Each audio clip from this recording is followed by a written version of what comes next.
15장 마태복음 15장 1절에서 9절까지 있는 말씀을 교독하겠습니다. 마태복음 15장 1절에서 9절에 있는 말씀입니다. 교독합니다. 그때의 바리새인과 서기관들이 예루살렘으로부터 예수께 나와 이르되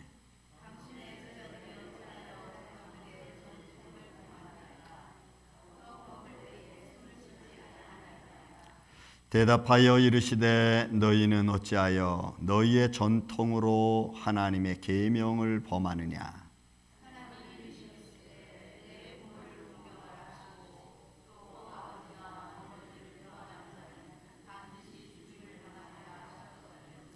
너희는 이르되 누구든지 아버지에게나 어머니에게 말하기를 내가 드려 유익하게 할 것이 하나님께 드림이 되었다고 하기만 하면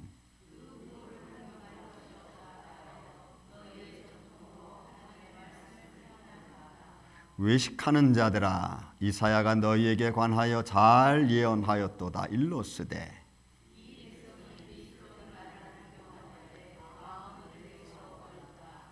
사람의 계명으로 교훈을 삼아 가르치니 나를 헛되이 경배하는도다 하였느니라 하시고 아멘. 기도합니다. 예수님 감사합니다. 오늘도 생명된 말씀을 주심을 감사합니다. 이 말씀을 가지고 이 시간 은혜를 나누고자 합니다. 종의 입술과 생각과 마음을 친히 주관하여 주옵시고 말씀을 듣는 성도들의 삶도 귀가 열리고 마음이 열려 우리가 말씀 안에서 예수 그리스도의 성령으로 충만한 시간 되게 하여 주시며 또한 어둠의 세력에 틈타지 말게 하여 주시옵고 우리가 이 말씀을 통하여 영육간에 올라 우리 삶의 문제들이 해결되어져 나아가는 축복의 시간 되게 하여 주옵소서. 주님만이 홀로 영광 받으시옵길 원하옵고 사랑이 많으신 예수님의 이름으로 기도하옵나이다. 아멘. 할렐루야. 오늘 말씀은 전통에 대한 생성 과정을 조금 먼저 앞서 이야기하고 그 다음에 본문에 있는 말씀 가지고 전통에 관한 말씀과 예수님의 교훈 두 번째로 보고 그리고 마지막으로 그 생명력 있는 말씀이냐 아니냐에 따른 그것으로 결론을 좀 맺고자 합니다. 저는 어려서 할아버지한테 그 유교 교육을 좀 많이 잘 받았습니다. 좀 심하게. 예를 들어 일찍 일어나는 것, 어린 아이가 일찍 일어나야 된다는 것에서 그래서 일어나서 마당에 물 뿌리고 쌀이빗자루로 먼지 나지 않게 잘 쓰는 거. 먼지 나게 쓰면은 이놈의 자식이 아침부터 마당에 먼지 피운다고. 그러니까 먼지 안 나게 물을 뿌리고 실고. 그리고 어른들이 오시면 저녁마다 오시면은 마실 오신다 그러죠. 오시면 일어나서 식사하셨습니까? 어서 오세요. 또 인사하고 또 나가실 때는 그냥 앉아서 안녕히 가세요 이렇게 하지 않고 그러면 혼나는 거죠. 일어나서 바깥에 나가서 편안히 잘 가세요 인사해야 되고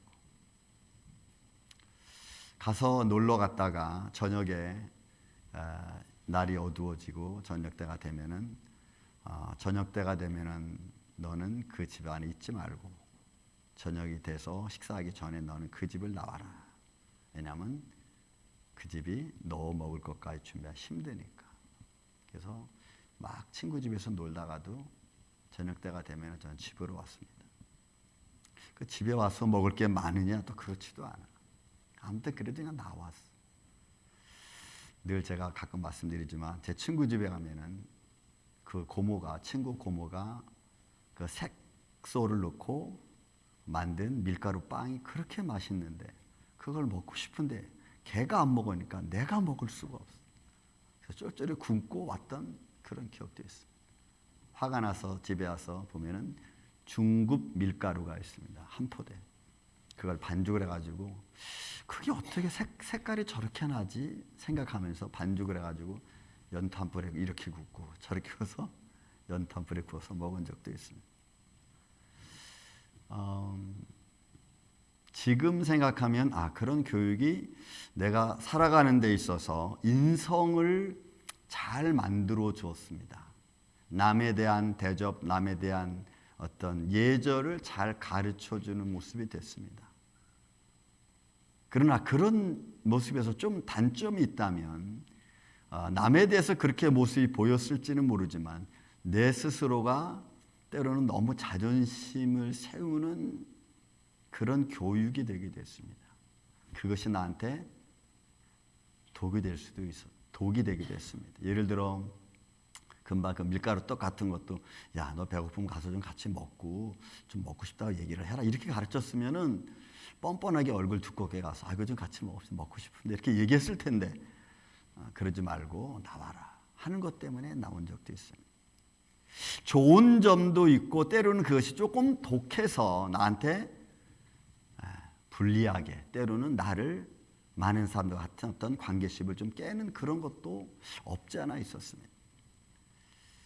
이런 이스라엘 백성 중에서 이런 유전, 전통, 습관, 관습이라고 하는 것은 원래는 그들이 다 하나님을 향한 그런 생활 속에서 만들어진 것입니다.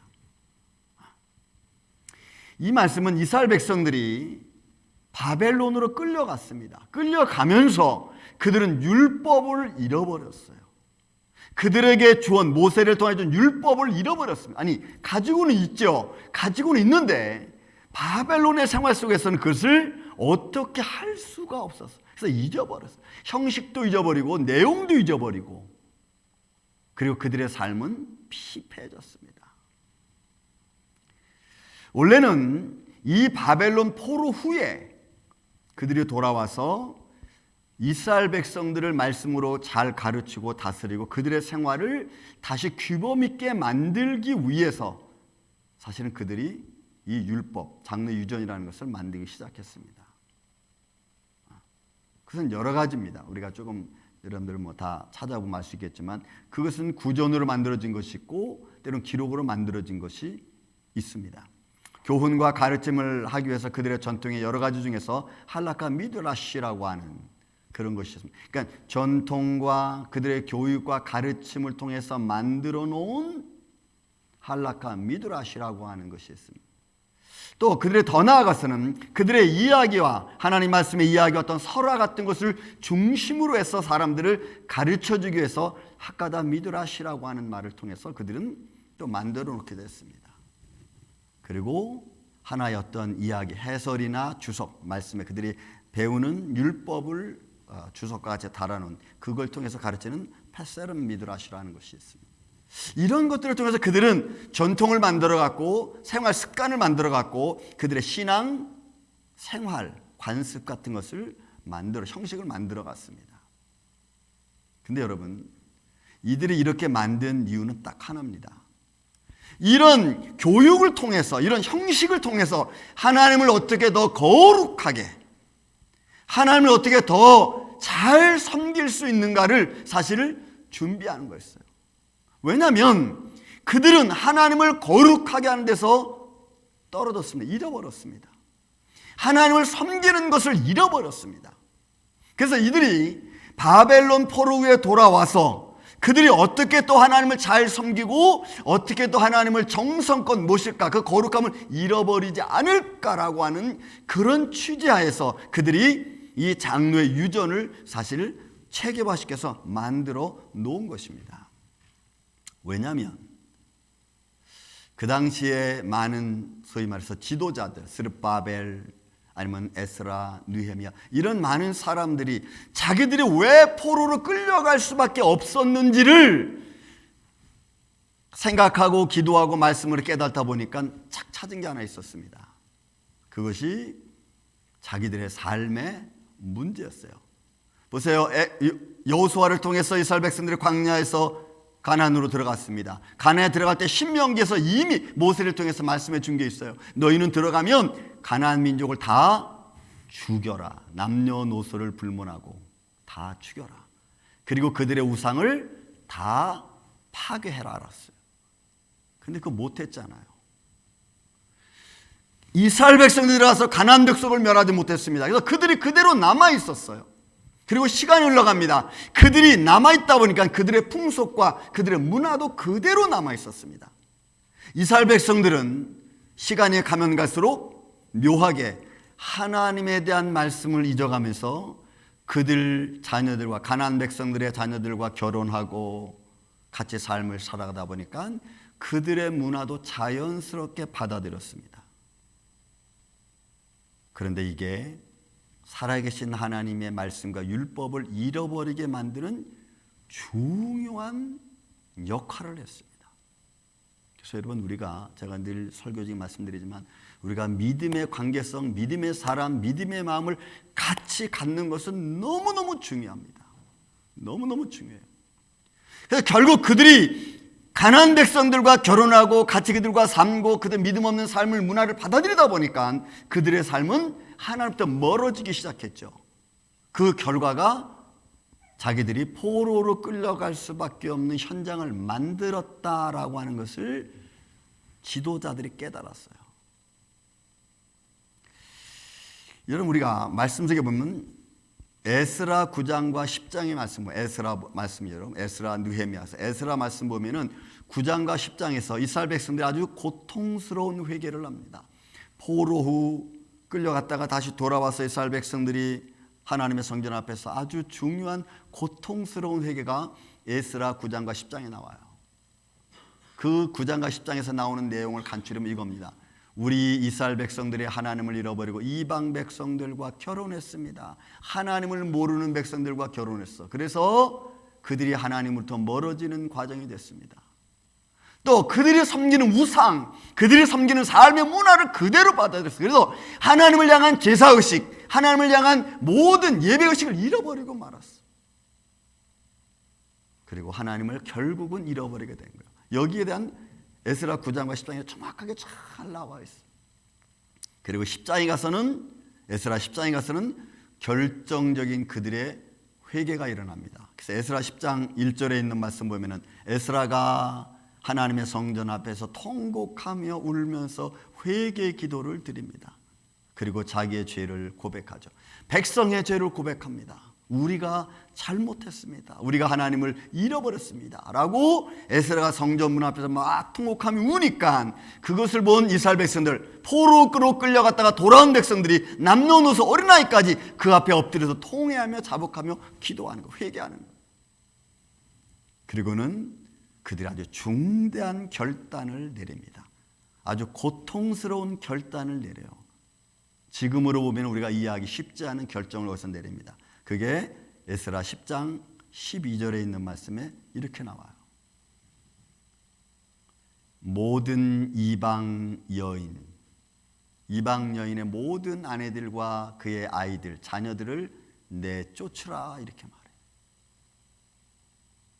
여러분, 이게 얼마나 힘든 일인지 아시죠? 결혼하고 살다가 계속 거의 에스라서 마지막 10장에 보면요, 이스라엘 백성들의 또 제사장들이 있고 군관들이 또 하나님의 어떤 레위 백성들이 이방인 여인과 결혼한 얘기 쫙 거기에 나와.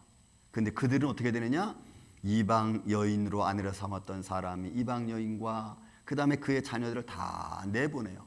다 그의 본국으로 돌려보냅니다. 여러분, 가족 결별, 이별이 되는 거예요. 아주 고통스러운 회개의 결말을 그지 맞이. 여러분, 오늘날은 어떻게 해요? 이런 것 저런 거 신경 안 써요. 그들은 행위로 하나님을 범했기 때문에 행위로 그들은 하나님께 영광과 찬양을 드리기로 결정을 한 거예요. 그뿐만이 아닙니다. 10장 2절에 보이는 모든 회중이 큰 소리로 하나님께 나와서 우리가 이렇게 하겠습니다라고 딱 단언, 결정을 해요. 그러니까 온 그대로 실천하는 거야.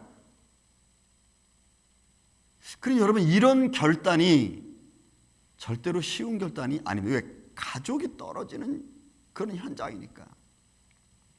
그럼 여기에 다 백성들이 호응한 것은 아닙니다. 10장 15절에 보면은 이 말씀을 반대하기도 했어요. 오직 아사엘의 아들과 요나단과 디과의 아들 야스아는 그 일을 반대했습니다. 이거는 회개가 아니고 이거는 망하는 거다. 반대를 했어요. 하지만 에스라와 느헤미야와 그의 지도층에서는 이 일을 진행을 시켰습니다. 그게 여러분 BC 400년부터 시작해서 536년부터 시작해서 예수님이 오기 전까지냐. 이게 이스라엘 백성들이 에스라와 느헤미야와 스룹바벨, 여호수아를 중심으로 해서 회개 운동을 벌였던 현장입니다. 그래서 이들은 어떻게 우리가 하나님을 더 거룩하게 섬기고 어찌해야 우리가 하나님을 잘 섬길 수 있는가, 그 율법의 형식을 잃어버리지 않고 우리가 갈 수 있느냐라고 하는 그런 관점에서 장로들이 랍비의 유전과 구전을 통해서 쫙 뭘 만들었어요? 법칙을 만들었어. 법칙. 그러니까 결국 이 장로의 유전이라고 하는 것은 하나님을 잘 섬기기 위해서 만든 하나의 단계별 교육과 같은 겁니다. 여러분, 우리가 한국도 그렇고 미국도 그렇고, 미국은 1970년 이후로부터, 한국은 1980년 이후로부터 성경 공부라는 게 생겼습니다. 바이블 스타디라는 게 생겼어요. 그래서 바이블 스타디에서 내비게이터, 미국의 내비게이터가 중심이 돼가지고 이러면 한국에 굉장한 성경 공부 운동이 1980년대 이루어지기 시작했어요. 그런데 어느 고 돌아가신 목사님이 마지막에 자기가 만든 성경 공부를 통해서 고백한 것이 하나 있어요. 내가 성경 공부를 통해서 많은 사람들을 하나님을 잘 알게 하고 더 잘 믿게 만들려고 했는데 그게 안 되고 사람들이 귀만 커지고 머리만 커지고 신앙생활은 별로 바뀐 게 없는 거예요. 거기에 대해서 실망을 하신 분이 계셨어요. 여러분, 장로 유전이 그와 같이 된 거예요. 정말로 어떻게 하면 너 하나님을 잘 섬길 건가라고 그런 믿음의 진정과 이 퀄리티 높은 그런 믿음의 성숙함이 있어야 되는데 이들이 율법에 그냥 막 집중한 거예요. 그러니까 이렇게 하나님을 잘 섬기기 위해서는 이런 과정을 거쳐야 된다고 하는 이런 교육을 받다 보니까 그들이 의인을 잃어버리고 그 안에 담겨져 있는 진정한 의미를 잃어버리고 그냥 율법에만 정신없이 매달리기 시작한 겁니다. 여러분, 성경 공부 바이블 스터디를 잘한다고 해서 믿음이 더 좋으면 훨씬 좋죠. 근데 성경 공부는 성경 공부대로 하면서 여러분 신앙생활이 삶이 뒤따라주지 않으면 여러분 언밸런스 됩니다. 신앙생활 자체가 언밸런스 돼요. 여러분, 내가 가진 신앙 자체가 언밸런스 되면요, 여러분들이 어디 나가서 나는 성경을 잘한다고 막 이야기하는 것만큼 많이 하는 것만큼 여러분들에게 자신에게는 누가 돼. 왜? 내가 행하지 못하는 것을 막 말해봤자 그건 아무 의미가 없거든. 여러분, 그러다 보니까 오늘 문제가 생긴 거예요. 그러다 보니까 오늘 첫 번째, 여러분, 손 씻는 문제와 부모 공경에 대한 문제가 딱 터진 겁니다. 본문에 있는 말씀. 자, 여러분, 너희가 어찌하여 손을 씻지 않고 장례 유전을 따르지 않고 음식을 먹느냐?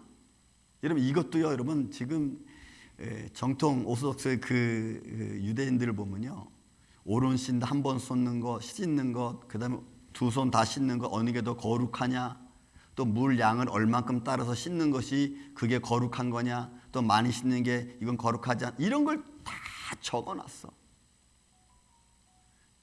여러분, 옛날 가나안 농군학교에서 그 훈련 받을 때 그게 있습니다. 치약은 0.5cm 딱 짜야 돼. 비누는 손과 씻으려면요, 비누를 한 번, 두 번, 세 번 딱 해야 돼. 근데 이것도 거품이 많은 비누 같은 경우에는 물도 쏟아지는 양이 있어요. 똑같아. 그 많으면 안 돼요. 막 낭비되니까. 그러면 거품이 나는 비누 같은 경우는요, 이거 다 씻겨지지도 않아. 훈련 받는 거죠. 그게 정말 자기 삶을 도움이 될까요?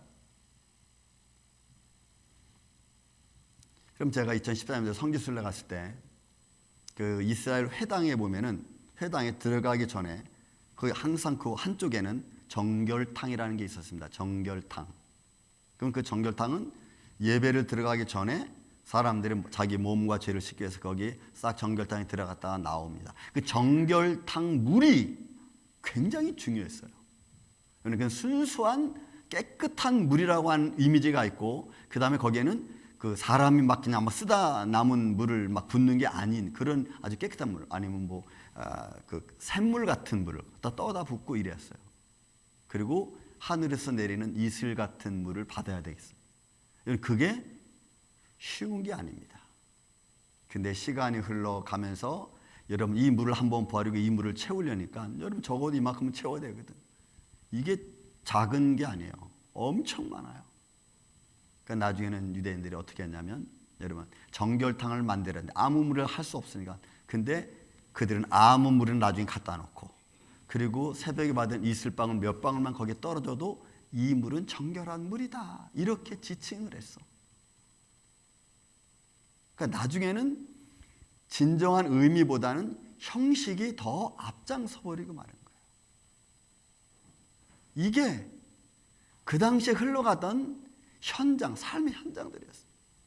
의미는 없어지고 그냥 형식만 남게 돼버리고 만 거예요. 그뿐만이 아닙니다. 지금도 여러분 그들은 비 오는 날 우산을 쓰지 않습니다. 이들에게 있어서는 우산을 핀다고 하는 이야기는 마치 천막을 쳐서 텐트를 친다는 의미를 갖고 있기 때문에 여러분 비 오는 날 우산을 펴지 않아. 왜? 그건 텐트 치는 것과 내 삶의 거처를 만드는 것과 같은 의미를 갖고 있다는 것 때문에. 그뿐이 아닙니다. 여러분 사도행전 1장 12절 말씀 보면은 거기에 이렇게 표현되어 있어요. 제자들이 감람원이라 하는 산으로부터 예루살렘에 돌아오는 이 산 거리, 거기에 아주 예루살렘에 가기에 적당한 거리입니다. 알맞은 길입니다. 근데 이 길이가 얼마냐? 2000규빗. 그냥 보통 우리가 따지면 1km 정도 되는 거예요. 그것을 주일날, 안식일날 그보다 더 많이 걸어가면은 그 안식일 안 지키는 거, 못 지키는 거예요. 이런 법규를 쫙 정해놨어. 이걸 왜 정했냐면 하나님께 더 거룩한 모습으로, 하나님을 향한 의의 모습, 또 하나님을 잘 섬기기 위해서 사실 그렇게 만들어 놓은 거예요. 근데 문제는 나중에 하나님을 더 잘 섬기고 하나님께 더 잘 예배하기 위하여 섬기는 그것들을 못 지키다 보니까 그 자체가 예배가 안 돼 버리는 거예요. 여러분 손 씻는 문제도 그런 결과입니다. 여러분 부모님을 공경하고 부모님을 잘 섬기는 것이 여러분 율법에 딱 기록되어 있잖아요. 그런데 이들은 본문에 있는 말씀 그대로예요. 하나님은 부모님보다 훨씬 위에 계신 전능하신 분이니까 그분에게 내가 부모님께 할 거를 그분에게 드리면은 부모님에게 공양한 것과 똑같다는 의미가 되는 거야. 근데 이거를 어떻게 이들이 바꿨느냐? 나중에는 좀 나쁜 아들이 있어요. 그 나쁜 아들이 부모님을 잘 공양할 어떤 재산이나 무슨 금전적인 게 있으면 이거를 슬쩍 교회의 서기관들하고 짜가지고 거기다 맡겨. 그리고 달달이 아니면은 시간마다 한 번씩 그 교회 서기관으로부터 유익을 받아, 이자를 받아. 요렇게 썼어. 고란트. 그렇게 썼어요.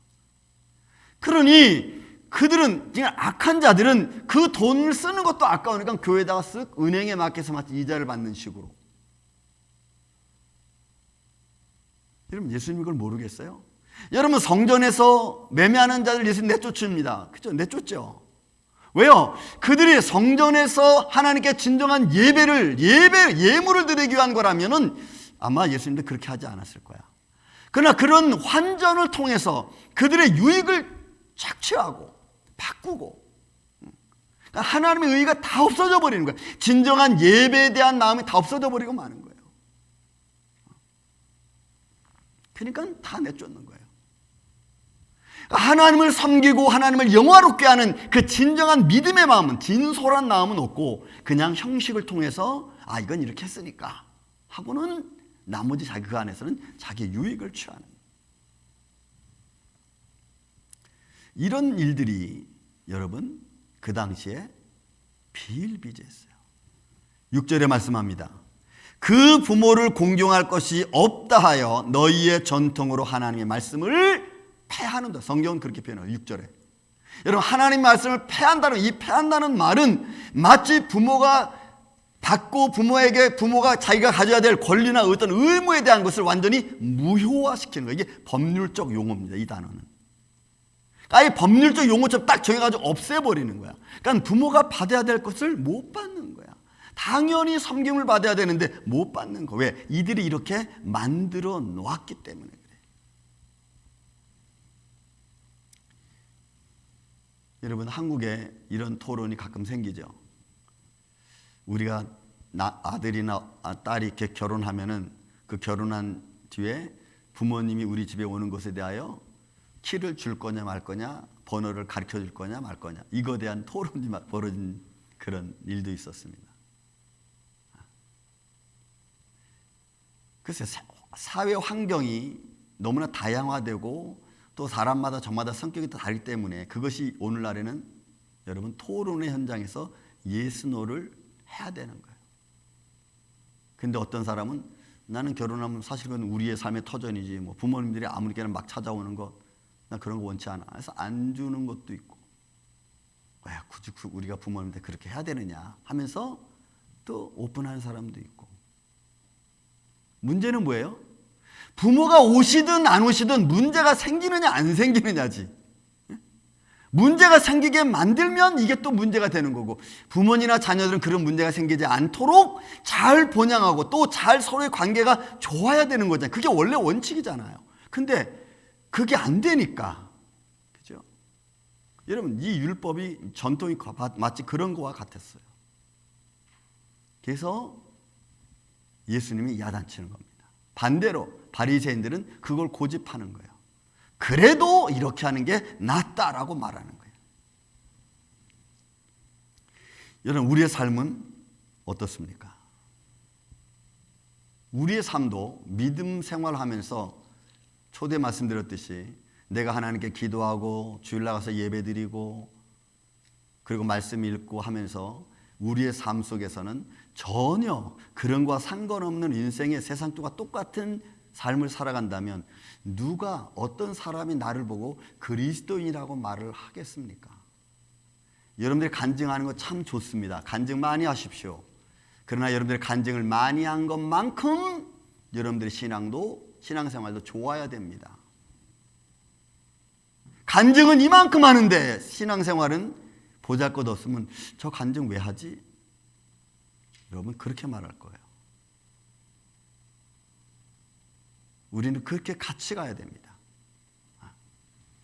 마태복음 23장 23절에 말씀합니다. 화 있을진저 외식하는 서기관과 바리새인들이여, 너희가, 여러분 보세요, 박하 회양 근제에 11조는 들어요. 여러분, 지난주에 말씀드렸죠.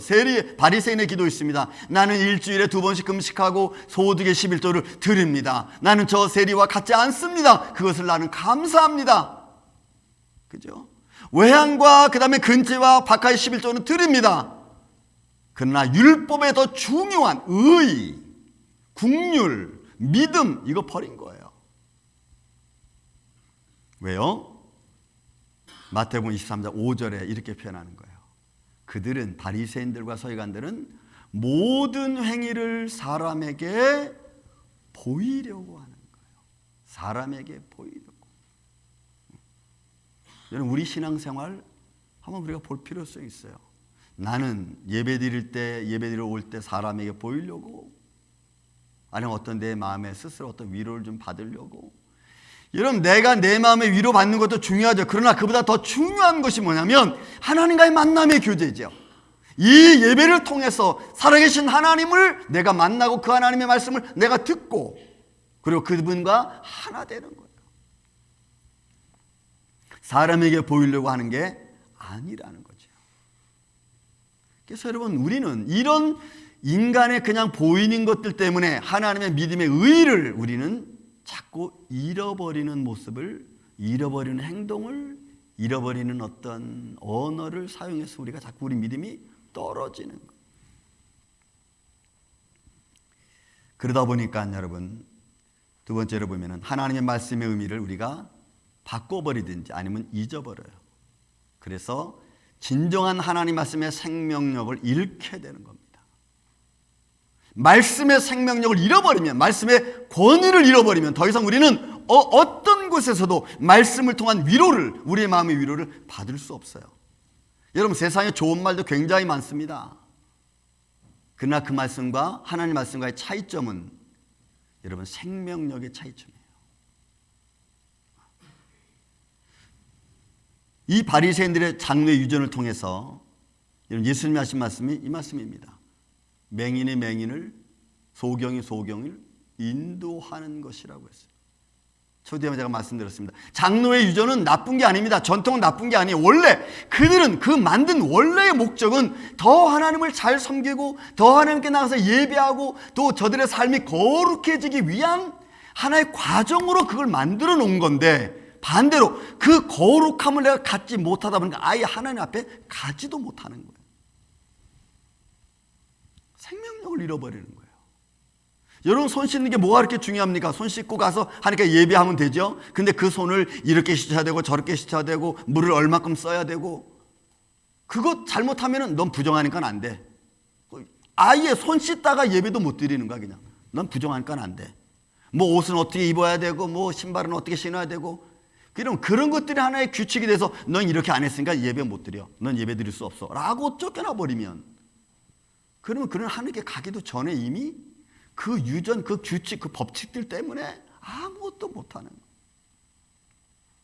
거기에 무슨 생명력이 있습니까? 하나님의 생명력을 잃어버리면 거룩함 갈 수 없어요. 하나님의 권위를 내가 받을 수 없어요. 그리고 더 나아가서는 내 삶이 변화되지 못합니다. 보세요. 앞으로 다가오는 세상은 여러분 진리에서 점점 멀어져 가는 세상 아닙니까? 제가 늘 말씀드리는 포스트 모더니즘 사회 아닙니까? 그 상황에 맞는 게 진리라고 하는, 그 상황에 맞는 게 진리라고 하는 그런 신앙관으로 지금 나아가고 있잖아요, 여러분. 진리가, 절대 가치가 그 현장을 잘 분별해서 판단해서 이끌어가는 게 아니고 그냥 그 상황에 맞는 말이든지 법규든지 그냥 만들어 놓은 분위기면 그대로 가는 거야. 이게 포스트 모더니즘 아닙니까? 지금 현세가 그렇게 돌아가고 있잖아요. 게이 문제가 그랬고, 레이저 문제가 그랬고, 동성애 문제가 그렇고, 사회 심리학적으로 그건 그렇게 가는 거야. 그걸 인정하잖아요. 그렇게. 그게 죄라는 걸 이제는 다 잊어버리고 말았어. 4차 산업혁명이 우리 앞으로 다가오고 있죠. 4차 산업혁명이 우리 앞에 다가오면 어떤 새로운 삶의 틀이 생길지 우리는 알지 못해. 거기에 맞춰 어떤 신앙관이 생길지도 우리는 잘 몰라요. 지금 내가 하나님의 말씀 앞에 성경을 기준으로 해서 정확한 믿음의 규칙을 세워놓지 않으면 우리는 세상의 룰에, 우리 신앙의 룰은 이리저리 다 흔들릴 겁니다. 그리고 그것들이 맞다고 우리는 이야기할 거예요. 이 교회는 이렇게 하는데 우리는 어떻게 왜 이렇게 합니까? 저 교회는 저렇게 하는데 뭐 이게 옳은 게 아닙니까? 여러분, 이게 옳은 거 결코를 떠나서 정말로 하나님께 기도하고 찬양하고 말씀이 중심이 된 신앙생활, 삶의 예배가 되어야 될 줄로 믿습니다. 그렇게 가야 돼요. 우리는 괜찮다는 말을 참 좋아합니다. 좋은 의미로 쓰면 괜찮은 거예요. 그죠? 이 정도는 괜찮아. 이것도 좋은 면에서는 괜찮아요. 그러나 하나님의 신앙 안에서 우리 보세요. 그럴 수 있어. 예를 들어 저도 한국에서 금식하고 여기서 금식할 때도 여러분 이런 게 있어요. 기도원에 올라와서 금식하면은 9시 반이면은 식판 그 나눠주는 게 딱 끝납니다.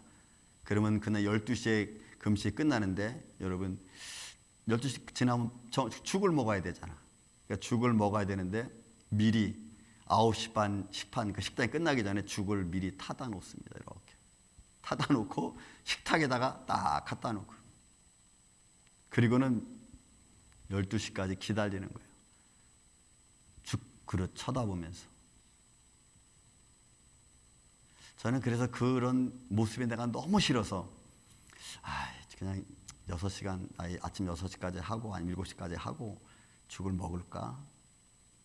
왜냐면 내 모습이 3일 금식했다고 죽 받아놓고 그 그릇 쳐다보고 이렇게 앉아있는 모습이 너무 초라한 거예요. 그건 너무 형식적인 거예요. 더군다나 또 12시 땡 치면 이제 기도 마쳤어. 하나님 금식 잘 마쳤습니다. 감사합니다 하고 또 그 죽 먹는 그 모습도 너무 싫고.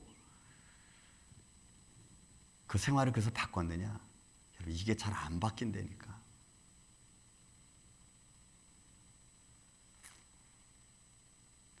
여러분, 형식이 정말 내가 그 순간이 되면은 내가 정말 하나님을 위해서 하나님의 나의 어떤 내 죄를 사하고 나의 은혜와 하나님의 긍휼하심, 이런 하나님의 어떤 주님의 은혜를 바라보면서 내가 금식을 했는지, 아니면 그냥 형식에 맞춰서 나에게 금식하면 하나님 어떻게 해주겠지 뭐 하면서 그냥 했는지, 나중에는 그 시간이 되면 막 그런 게 생각이 나.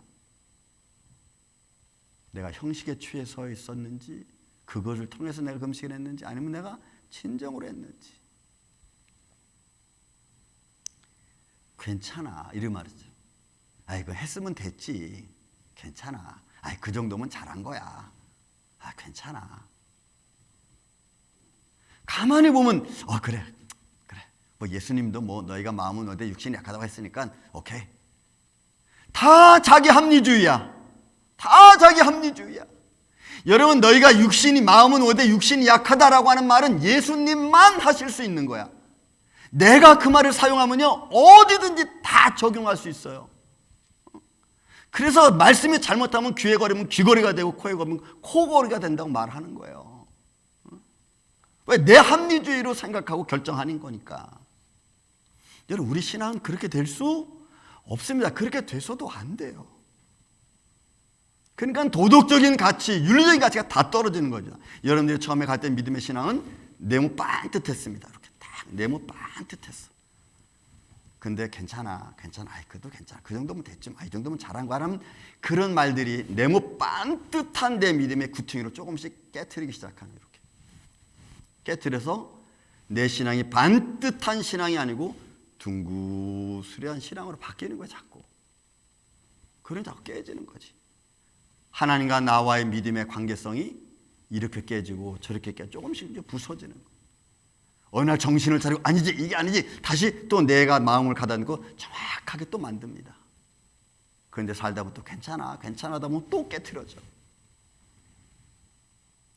사랑하는 이 아침의 성도 여러분, 우리는 말씀을 알면서도 실천하지 못하는 삶이 아니고, 말씀을 알면 내 마음이 감동이 되면 그걸 실천할 수 있는 그런 믿음의 삶으로 사시기를 주의 이름으로 축원을 드립니다. 이건 쉬운 게 아니에요. 하지만 지금은 그렇게 생활해야 될 때입니다. 왜냐하면 세상의 문화는, 세상의 유혹은 우리를 무너뜨리는 문화로 자꾸 가고 있기 때문에. 보세요, 빈부격차는 점점 심해질 겁니다. 그러면 그 심해지면 우리는 나도 모르게 거기에 합세를 할 거예요. 쟤도 그런데 뭐, 이런데, 목사님도 하물며 그런데 뭐. 여러분, 이런 것들은 다 자기 합리주의로 돌아오게 될 거예요. 믿음의 정결이 점점 약해지는 현장이지. 예수님은 이런 바리새인들에게 말씀합니다. 18절에 있는 말씀입니다. 자, 입에서 나오는 것들은 마음에서 나오나니 이것이야말로 사람을 더럽게 한다 그랬어요. 예수님 말씀은 죄의 본질에서 나오는, 인간의 편의주의에서 나오는, 편리주의에서 나오는 이런 생각들은 우리의 견고한 믿음을 깨트리기 너무 쉬워요.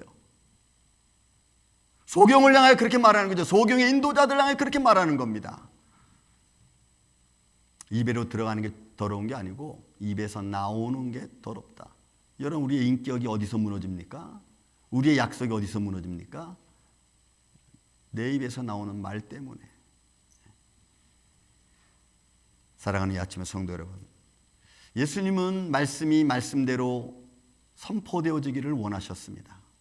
말씀의 의가 그대로 전파되기를 원했습니다. 그런데 그렇게 내가 믿음 생활을 하려고 그러면 하지 못하도록 수많은 요소들이 나를 침범하고 나를 괴롭히고 나를 무너지게 할 겁니다. 중요한 것은 여러분, 그런 것에 여러분들의 믿음이 무너지지 말라는 거예요. 오히려 담대하게 서서 하나님을 더 예배하는 쪽으로 여러분들 가닥을 잡고 그 믿음의 길을 자신 있게 걸어가기를 저는 주의 이름으로 축원을 드립니다. 왜? 그 길이 생명의 길이기 때문에 그래요. 오늘 이 아침에 참으신 저와 여러분이 우리의 삶의 습관, 여러분, 내가 지금까지 살았던 내 삶에 어떤 내 삶에 나만이 갖고 있는 어떤 문화, 이런 것들이 하나님과 나와의 관계를 무너뜨리지 않고 내 자존심이 깨지더라도 하나님의 의의가 세워지는 것이라면 여러분 그 하나님의 의를 세울 수 있는 이 아침에 저와 여러분이 되시기를 예수님의 이름으로 축원을 드립니다. 사랑과 은혜가 많으신 아버지 하나님 감사합니다.